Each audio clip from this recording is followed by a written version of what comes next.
ഇനി നമ്മുടെ നാട്ടിലെ സമസ്തയുടെ പള്ളി ദർസിൽ പഠിപ്പിക്കുന്ന കിതാബിൽ ഇമാം നബവി റഹ്മത്തുള്ളാഹി അലൈഹി പറയുന്ന ഒരു വാചകം കൂടി ഞാൻ വായിച്ച് ആ വിഷയം ഞാൻ അവിടെ അവസാനിപ്പിക്കുക. ശരിക്കും ശ്രദ്ധിച്ചോളി. ഒരു പെണ്ണ് ജുമഅക്ക് വന്നാൽ അവളുടെ ജുമഅയുടെ അവസ്ഥ എന്താണെന്നാണ് ഇമാം നബവി, രണ്ടാം ഷാഫി എന്നറിയപ്പെടുന്ന ഇമാം നബവി പള്ളിയിൽ അലമാരയിൽ സൂക്ഷിച്ച കിതാബിൽ പറയുകയാണ്. കേട്ടോളൂ, ഞാൻ അതിന്റെ ഇജ്മാ ഉണ്ട് എന്ന് പറഞ്ഞിട്ടാണ് ഇമാം നബവി പറയുന്നത്. ഇജ്മാ ഉണ്ട്. ഈ വിഷയം ഇപ്പൊ പ്രത്യേകിച്ച് പറയാൻ കാരണം, പ്രിയപ്പെട്ടവരെ, ഈ വിഷയത്തിൽ ആളുകൾ ഇങ്ങനെ സോഷ്യൽ മീഡിയയിൽ കയറി വ്യത്യസ്തമായ കമന്റ്സുകൾ പറയുന്ന ഒരു കാലാണ് അല്ലേ.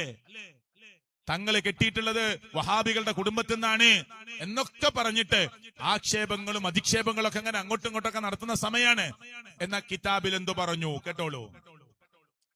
ഫഖദ് നഖല ഇബ്നുൽ മുൻദിർ വഗൈറു അൽ ഇജ്മാ. എന്താണ് ഇജ്മാ? ഐക്യകണ്ഠേനയുള്ള അഭിപ്രായം ഉണ്ട്. ഏത് വിഷയത്തിൽ കേട്ടോളൂ. അല അന്നഹ ലൗ ഹളറത് വസല്ലത്തിൽ ജുമുഅ ജാസ. ഒരു സ്ത്രീ, ഇമാം നബവി വിശദീകരിക്കുകയാണ്, ഈ വിഷയത്തിൽ ഐക്യകണ്ഠേനയുള്ള ഇജ്മാ ഉണ്ട്. എന്താണ് ഇജ്മാ?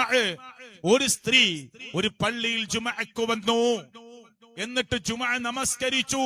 ലൗ ഹളറത്, അവൾ ഹാജരായി എന്ന് വെച്ചോ. വസല്ലത്തിൽ ജുമുഅ, എന്നിട്ട് ജുമുഅയിൽ അവർ നിസ്കരിച്ചു എന്ന് നിങ്ങൾ വിചാരിക്കേ. ജാസ, ആ ജുമുഅ, അവൾ ചെയ്ത ജുമുഅ അവൾക്ക് ജായിസാണ്, അനുവദനീയമാണ്.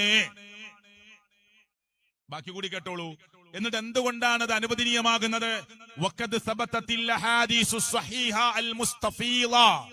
കുറ്റമറ്റതായ സ്വഹീഹായ ഹദീസുകൾ സ്ഥിരപ്പെട്ടു വന്നിട്ടുണ്ട്. ഇമാം നബവി ലോകത്തോട് പറയാ, കുറ്റമറ്റതായ, കേടുണ്ട് എന്ന് പറയാൻ പറ്റാത്ത, അതിന് ഇല്ലത്തുണ്ട് എന്ന് പറയാൻ പറ്റാത്ത, ളുഅഫുണ്ട് എന്ന് പറയാൻ പറ്റാത്ത, സ്വഹീഹായ, കുറ്റമറ്റതായ, ആർക്കും തർക്കമില്ലാത്ത വിധത്തിലുള്ള തെളിഞ്ഞു കിടക്കുന്ന ഹദീസുകൾ സ്ഥിരപ്പെട്ടു വന്നിട്ടുണ്ട്. ഏത് വിഷയത്തിൽ കേട്ടോളൂ. അന്നന്നിസാ, തീർച്ചയായും സ്ത്രീകൾ, കുന്ന, അവരായിരുന്നു, യുസല്ലീന, അവർ നമസ്കരിച്ചവരായിരുന്നു, ഖൽഫ റസൂലില്ലാഹ് സല്ലല്ലാഹു അലൈഹി വസല്ലം, നബിയുടെ പിറകിൽ, വീട്ടിലല്ല, ഫീ മസ്ജിദിഹി, മുത്തുനബിയുടെ പള്ളിയിൽ, ഖൽഫർ റിജാൽ, പുരുഷന്മാരുടെ പിറകിൽ നിന്നുകൊണ്ട്. എന്താ ഷാഫി മദ്ഹബ് പറയണത്? എന്താ പറഞ്ഞത്? കുറ്റം പറയാൻ പറ്റാത്ത, കുറ്റമറ്റതായ, സ്ഥിരപ്പെട്ടു വന്ന സ്വഹീഹായ ഹദീസുകൾ ഉണ്ട്. ഏത് വിഷയത്തിൽ? നബിയുടെ പള്ളിയിൽ, നബിയുടെ പിറകിൽ, പുരുഷന്മാരുടെ പിറകിൽ, അള്ളാഹുവിന്റെ പ്രവാചകൻ സല്ലല്ലാഹു അലൈഹി വസല്ലമയുടെ പള്ളിയിൽ അവർ നിസ്കരിച്ചിട്ടുണ്ടായിരുന്നു എന്നതിന് കുറ്റമറ്റതായ ഹദീസുകൾ സ്ഥിരപ്പെട്ടു വന്നിട്ടുണ്ട്. അതുകൊണ്ട് തന്നെ ഒരു പെണ്ണ് ജുമഅയിൽ പോയി പങ്കെടുത്ത് ജുമഅയുടെ ഖുതുബ കേട്ട് ജുമഅയുടെ നിസ്കാരം നടത്തിയാൽ അവളുടെ ജുമഅ അത് ജായിസാണ്. ഇനി ഇതിലാരെന്താ തെളിവ് പറയേണ്ടത്? ഇതിലാരെന്താ തെളിവ് പറയേണ്ടത്? അതുകൊണ്ട് സലഫികളായ ആളുകൾ, ഒരു ഉപ്പ മരിച്ചാൽ ആ വാപ്പാന്റെ മയ്യത്ത് നിസ്കാരം പള്ളിയിലാണെങ്കിൽ നിസ്കരിക്കാൻ പറ്റുന്നവരോടൊക്കെ പള്ളിക്ക് വരാൻ പറയും. വീട്ടിൽ നിന്നാണെങ്കിൽ വീട്ടിൽ നിന്ന് അവർ കയറി നമസ്കരിക്കും. സ്ത്രീകൾക്ക് പള്ളി കയറി നിസ്കരിക്കാൻ പറ്റുമോ?